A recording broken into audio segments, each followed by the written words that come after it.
नमस्कार मित्रांनो, आत्ताच पार पडलेल्या मायणी येथील मैदानावर बकासूर आणि शंभू यांचा पैरा होता आणि या मैदानावर थोड्याशा फरकामध्ये बकासूर आणि शंभूची गाडी शेमीमधून बाहेर पडली।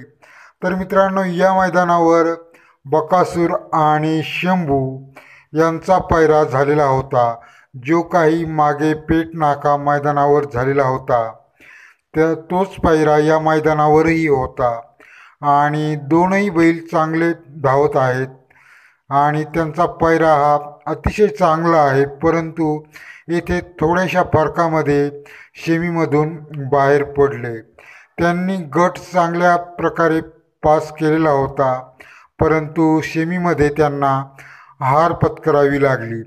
तर मित्रांनो, मायणी या मैदानावर प्रथम क्रमांकाचे फायनलमध्ये मानकरी ठरले ते म्हणजे महान भारत केसरीचा 1 नंबरचा मानकरी हरण्या आणि राजा यांना या मैदानावर 1 नंबर मिळाला।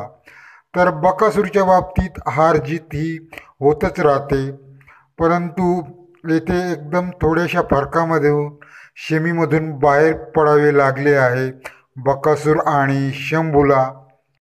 झाल्यास तर मित्रांनो, बकासूरची टक्केवारी ही इतर बैलांपेक्षा जास्त आहे। बकासूर हा 3 ते 4 मैदानानंतर कोणत्या तरी एक मैदानावर तो 1 नंबर घेत असतो, नाहीतर कमीत कमी फायनलला तर नक्कीच राहत असतो। गेल्या काही मागील मैदानांवर त्याने 2 ते 3 मैदानाचा गॅप दिल्यानंतर 1 नंबर घेतलेला आहे। तर काही ठिकाणी 4 मैदाने झाल्यानंतर बकासूरला 1 नंबर मिळालेला आहे, परंतु इतर बैलांना 10-10, 20-20 मैदाने जातात परंतु 1 नंबर मिळत नाही। परंतु बकासूरचे तसे नाही। बकासूर 3 ते 4 मैदाने जरी हारला आणि शेमीमधून गटामधून बाहेर पडला तरी तो 5व्या तरी मैदानावर 1 नंबर घेत असतो, असे बकासूरचे रेकॉर्ड आहे। मित्रांनो, यापुढे बकासूर नियोजनकर्त्यांचे आता लक्ष आहे ते म्हणजे पुशेगावच्या हिंद केसरी मैदानावर।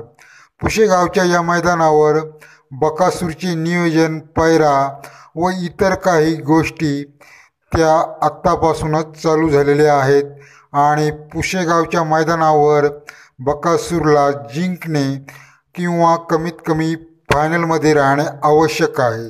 धन्यवाद। चॅनेलला